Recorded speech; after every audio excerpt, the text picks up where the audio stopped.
नमस्ते बच्चों। तो कल हमने स्टार्ट किया था रेस्पिरेशन एंड सर्कुलेशन। तो कल जो वीडियो अपलोड हुआ था उसमें एक गलती हो गई थी कि वीडियो जो था वो पूरा उल्टा हो गया था अपलोड।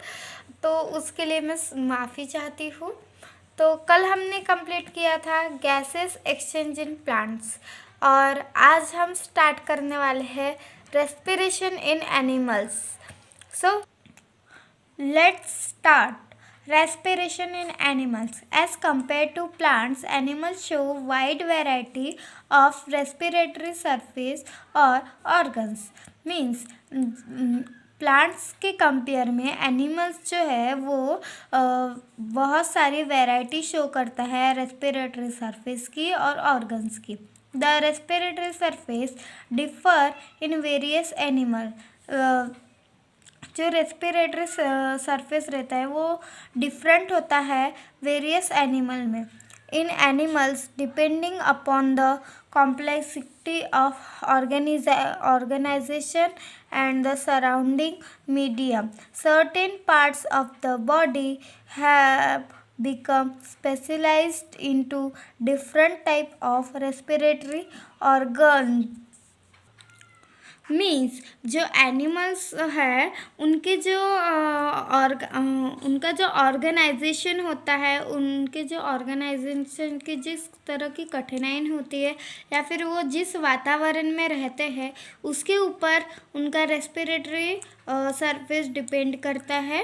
और जो पार्ट होते हैं, कुछ पार्ट ऐसे होते हैं जिन्हें स्पेशलाइज्ड किया जाता है कि वो रेस्पिरेटरी ऑर्गन्स हो। In the higher animals, these respiratory organs are also associated with transport system। Higher animals में respiratory organs को transport system भी कहा जाता है। Now we start human respiratory system। The respiratory system brings about inspiration, expiration and exchange of gases in the lungs। Means जो respiratory system जो होता है उसमें इंस्पायरेशन यानी श्वास अंदर लेना, एक्सपायरेशन यानी श्वास बाहर छोड़ना और गैसेस एक्सचेंज होती है लंग्स में। These are then transported by blood from the lungs to the different tissue and parts of the body। ये सब जो है गैसेस जो है वो ब्लड के थ्रू डिफरेंट टिश्यू और बॉडी पार्ट्स में ट्रांसपोर्ट होता है। The respiratory system and be divided into upper respiratory system having external nares, nasal cavity, internal nares, nasopharynx, nose, throat and associated structure। means जो respiratory system है उसे divide किया गया है। तो फर्स्ट पार्ट है अपर रेस्पिरेटरी सिस्टम जिसमें external नेर्स है, नेजल कैविटी है, इंटरनल नेर्स है और नेजोफेरिंग्स है, नोज है, थ्रोट है और एसोसिएटेड स्ट्रक्चर्स है। Second, the lower respiratory system refers to the larynx, trachea, bronchi, bronchioles and lungs। जो लोअर रेस्पिरेटरी सिस्टम है उसमें ट्रैकिया होता है, लैरिंग्स होती है, ब्रोंकिस होती है, ब्रोंकिल्स होती है और लंग्स भी होते हैं। तो हमें याद रखना है कि जो रेस्पिरेटरी सिस्टम है उसे डिवाइड किया गया है दो भागों में, अपर रेस्पिरेटरी सिस्टम और लोअर रेस्पिरेटरी सिस्टम, और उनके पार्ट्स भी हमें याद रखने होंगे। एग्ज़ाम में आया तो आपको बहुत आसानी जाएगी। Diagram number 8.3 human respiratory system. इस डायग्राम को आपको लर्न करना चाहिए क्योंकि देखिए nasal cavity, nostril, mouth, लैरिंग्स, trachea, right main bronchus, left lung, right lung, ribs, diaphragm, pharynx, ये सब चीज़ें बताई गई है। तो आपको याद होनी चाहिए डायग्राम। एग्ज़ाम में अगर आया तो आपको पता होना चाहिए कौन सा जो पार्ट है वो कहाँ है। तो अभी इस डायग्राम को आप अच्छे से पढ़ लीजिए और फिर उसके बाद हम इसी के बाद इसके पार्ट्स पे आने वाले हैं।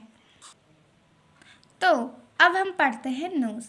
The nose has a pair of slits like a opening called external nares or nostril for entry of air into the nasal cavity. Nose जो होती है उसे पेयर ऑफ स्लिट्स होते हैं, स्लिट्स यानी होल्स होते हैं जो कि जिसकी ओपनिंग को हम एक्सटर्नल नेयर्स या फिर नॉस्ट्रिल भी बोलते हैं।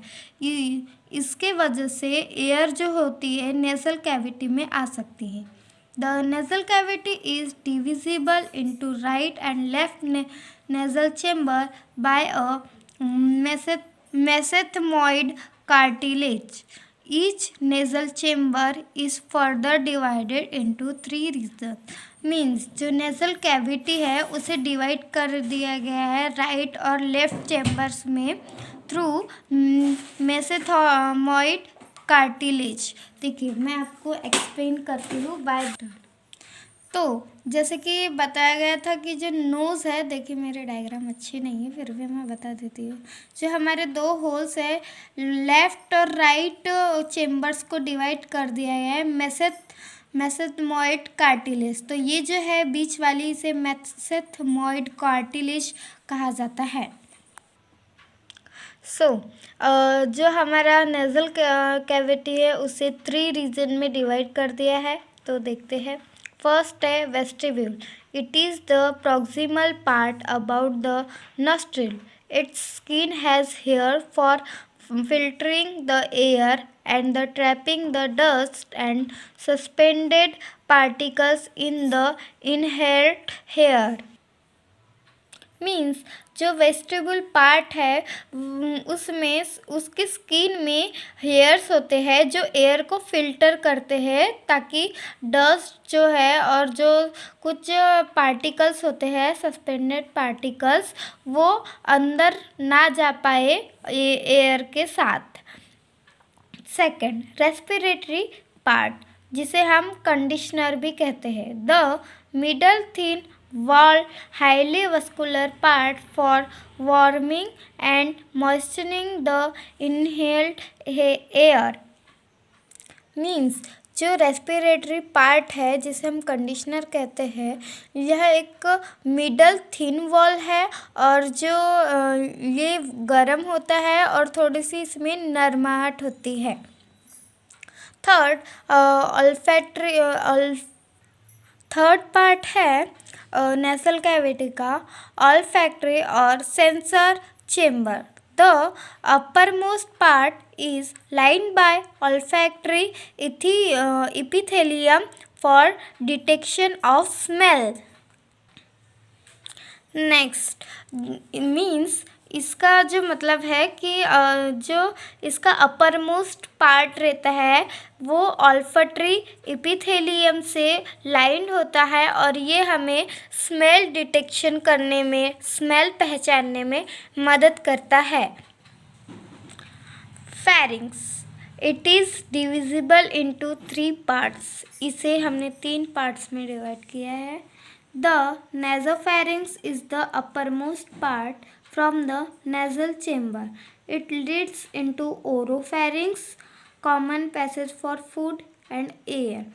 तो जो अपर मोस्ट पार्ट है नेजल चेम्बर से वो है नासोफैरिंक्स और ये जो है ये खुलता है ओरोफैरिंक्स में और ये कॉमन पैसेज है एयर और फूड के लिए। This continues below as the laryngopharynx. यह जो है हमेशा लैरिंगोफैरिंक्स के नीचे होता है। Between the nasopharynx and oropharynx is the palate bone. The pharynx has a set of lymphoid organs called tonsils. Means nasopharynx और ओरोफैरिंक्स के बीच में पैलेट बोन होती है। Pharynx has a set of lymphoids organs. Pharynx में lymphoids organs का set होता है जिसे हम टॉन्सिल्स कह के बोलते हैं। तो आपके लिए आज के लिए इतना ही, बट आपके लिए एक इम्पॉर्टेंट न्यूज़ है कि अगर आपको इस ब्लॉग को पढ़ना है तो कमेंट सेक्शन में ज़रूर बताइएगा, और अगर आपको पढ़ना होगा तो मैं इस पर वीडियो ज़रूर अपलोड कर दूँगी। थैंक